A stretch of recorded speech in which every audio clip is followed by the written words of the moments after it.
इनके चैनल को आप लोग लाइक करें, सब्सक्राइब करें। ये आपको मेरे साथ ही मिलेंगी और ये भी हमारे साथ में ही हैं। ये ढोलक बहुत अच्छा बजाती हैं। तो आप लोग हमारे भजन सुनिए और आप सभी को हमारे भजन कैसे लगते हैं लाइक करिए, कमेंट करिए और शेयर करिए। मेरे चैनल को सब्सक्राइब करिए और मुझे कमेंट में जरूर बताइए आप सभी को हमारे भजन कैसे लगते हैं। तो आइए ज़्यादा देर ना करते हुए एक प्यारा सा भोलेनाथ का भजन सुनते हैं।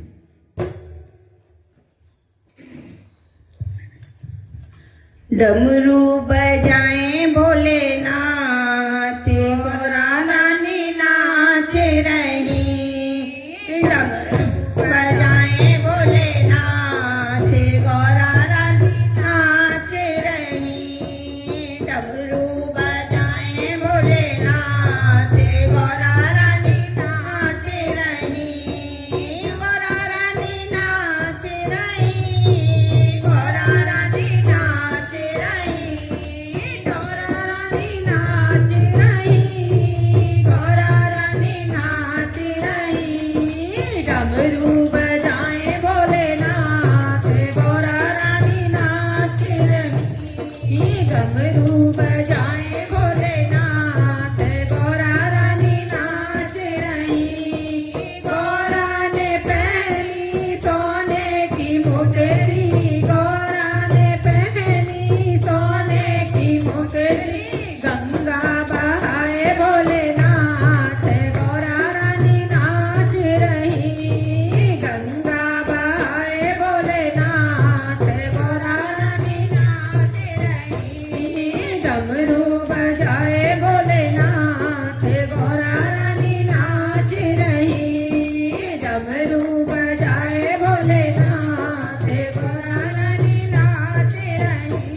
माता पार्वती की जय।